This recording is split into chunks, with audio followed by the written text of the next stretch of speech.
వచ్చేసింది ఆది శ్రావణం షాపింగ్ అంతటికి అతిపెద్ద కేజీ సేల్ తో పాటు up to 61% of 1+1 offers, combo offers ఇంకా మరెన్నో. CMR shopping mall. KLI 3 పంపులను ప్రారంభించాలని డిమాండ్ చేశారు. ఈ నెల 11న కేటీఆర్ పాలమూరుకు రాబోతున్నారని, అక్కడే తమ కార్యాచరణ ప్రకటిస్తామని నిరంజన్ రెడ్డి స్పష్టం చేశారు. ఉండేటువంటి ఇంజనీర్లు, కలెక్టర్లు అందరూ కలిసి సమావేశాలు పెట్టి పంటలు వేయకండి అనేటువంటి మాట, వరి వేయకండి అనేటువంటి మాట చెప్పడాన్నే ఒక కార్యక్రమంగా తీసుకున్నారు జిల్లాలలో.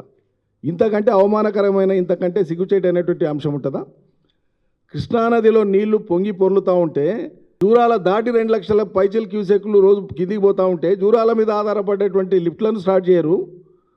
జూరాల మీద ఆధారపడినటువంటి కుడియడమ కాలువల వెంబడి ఉండేటువంటి రైతులకు నీళ్ళు ఇవ్వరు.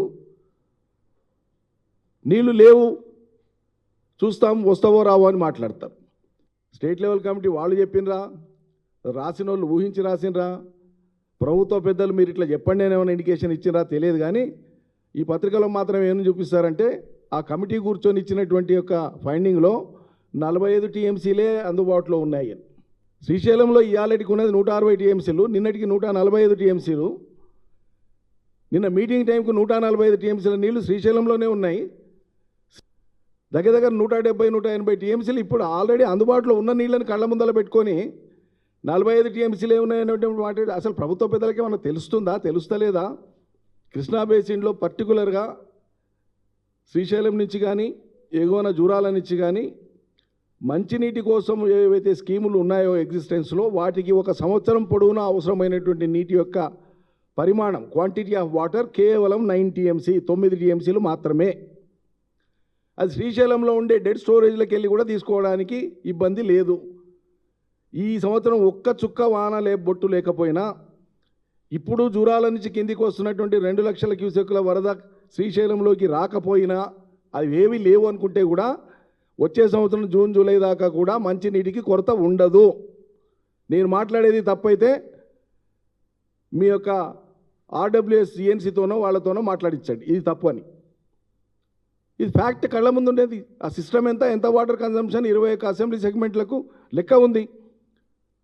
కేసీఆర్ కదా ఆ స్కీమ్ పెట్టింది, మేము ఆ స్కీమ్ను వాడినాం కదా, మాకు తెలుసు కదా ఏ సోర్స్ నుంచి ఏ నియోజకవర్గాలకు ఎంత రా వాటర్, ఎంత ఫిల్టర్ వాటర్ ఎక్కడి నుంచి ఎట్లా పోతుందో మొత్తం మా చేతుల మీదుగా జరిగిన పనులు అవి. ఎవరిని మాయ చేస్తారు? ఇలా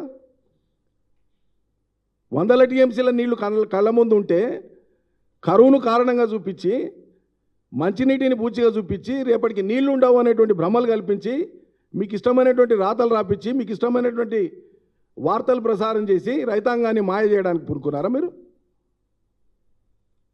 ఏం దుర్మార్గం ఇది? KLI పంపులను, కల్వకుర్తి లిఫ్ట్ ఇరిగేషన్ పంపులను ఇప్పటి నుంచి మరో 200 పైచిలుకు రోజులు నడపడానికి అవకాశం ఉంది. లాంఛనంగా మొక్కుబడిగా ఏదో నడిపి మళ్ళీ పనిచేస్తామంటే కుదరదు. నిరవధికంగా మోటార్లను నడపాల్సిందే, నీళ్ళు ఇవ్వాల్సిందే రైతాంగానికి. లేని పక్షంలో తక్షణం మీరు నీటి విడుదల చేయకపోతే అన్నీ స్టార్ట్ చేసి 11వ తేదీ నాడు మా పార్టీ వర్కింగ్ ప్రెసిడెంట్ కేటీఆర్ గారు నార్లాపూర్ రాబోతున్నారు. లక్షలాదిగా రైతాంగం కదులుతారు ఎక్కడికక్కడ. మీరు అనుకుంటున్నారు ఏమవుతుందిలే, ఏమో మీరు కంట్రోల్ చేయలేనటువంటి పరిస్థితి వస్తుంది. రైతుల ఆగ్రహానికి గురి కావాల్సి వస్తుంది.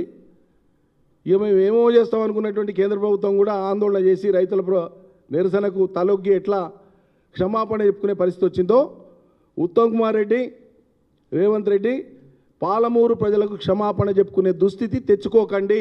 తక్షణం నీళ్ళను వదలండి. ప్రజల ఆందోళన బాట పట్టేటువంటి ఆగత్యం కల్పించ